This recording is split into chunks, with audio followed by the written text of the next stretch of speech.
This is a Bookpotato interview. Today we are speaking with Helena Vaughan. Thank Hello, you. how are you? I'm fine, thank you. How are you? Very good. Good. I got your name right. You did. Right. And we have been doing a book reading, an event today of Duck's Lucky Day. First of all, how would you describe yourself? Because you're not just an author, you're an illustrator, you're lots of different things. I am. Well, mostly I would class myself as a graphic artist. Yeah. But came into the world of books as an author illustrator to try and extend my artwork into a different area and loving the world of books. So Duck's Lucky Day is the first on a journey of hopefully more writing and illustrating and more in this direction whilst the artwork works alongside it. Of course. So where did Duck's Lucky Day, this is the Duck's here as well. The duck? Yeah. Where did that come from, and why duck out of all the animals you could have chosen? Well, I happened to be sitting on a nice sunny day in the park with a load of ducks on the river, and I thought, well, what about if one of them had a story? Do they all stay here? Do they come and go? And it just struck me as being the sort of thing that kids relate to as well. Obviously, kids in the park looking at the ducks, and I kind of just sat on my phone and noted away, and somehow it kind of ended up as a story. Sure. So as all stories start. Exactly, and the pictures at least it was easy enough to do because it was very clear in the story. Duck goes to this place. Okay, let me get photos of this sort of place and work from those photos. Then he goes somewhere else, and coming up with the locations in the story sort of was easy with that. But coming up with the characters that he meets along the way, because ultimately he's trying to find a home and a family. The hardest part, I suppose, was coming up with characters and drawing about 100 squirrels before I could get the squirrel right. It was definitely the hardest. Sure. That was kind of the hardest part, and but certainly the story was very clear to me, and so actually drawing the pictures to tell that story wasn't such a hard job, luckily. And the good thing about being an author illustrator, I think I'm really, really lucky, is because obviously to come up with the story is one thing, but actually seeing that story as a picture book and being able to sit and do the pictures myself, I know I'm never going to have that problem that authors trying to find illustrators will have, and vice versa, illustrators working with authors. They've always got that conflict of trying to get the same, same idea. So that's what I think is a really lucky position I'm in, that I can do both together. Sure. And it's based loosely, although it doesn't necessarily mention in the book, around Carshalton. Yes, I live in Carshalton, and anybody who knows Carshalton will know the ponds, that will know the River Wandle that runs through Carshalton.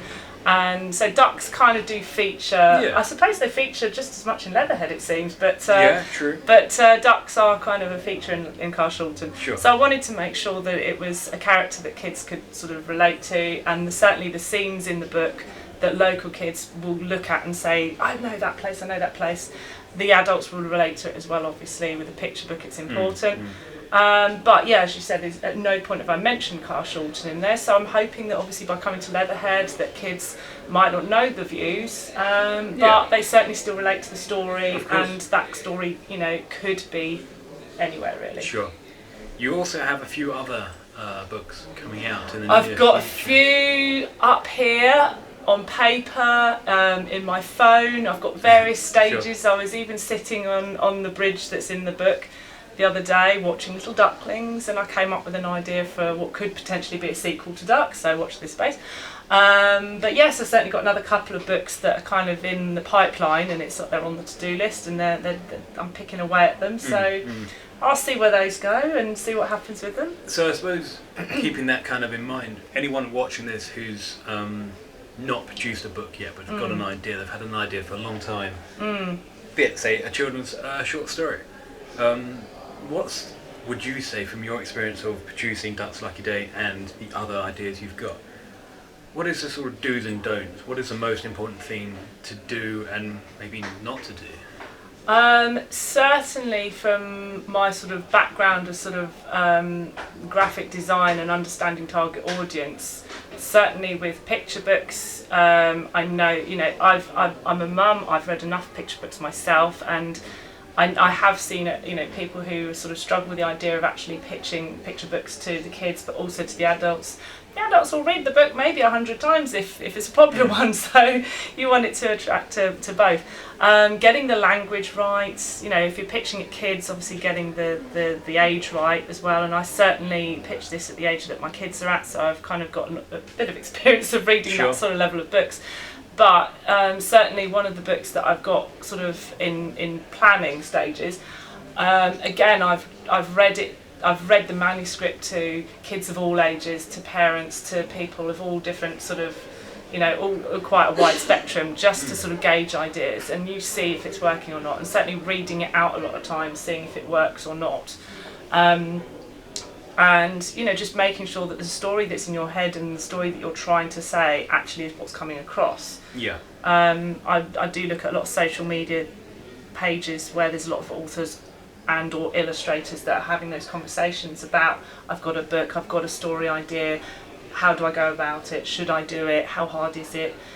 And I've certainly kind of done a lot of that research and reading all that sort of information, and you've got to obviously go with what you really want to do, and but test it out and see how it works. Yeah, so research is key. yeah, looking at other picture books to see how my picture book would compare. And obviously different age groups, look at other examples of the sort of target audience, age group, whatever it is that you're doing. And certainly from a design point of view, little things like the typeface that you use, will kids be able to read it, and little things like that. It's worth just having fresh eyes as much as possible, looking over what you're doing. Sure. From a point of view of creating images, being a graphic designer, illustrator, do you get frustrated with authors coming to you with unrealistic expectation, or maybe the communication isn't as clear?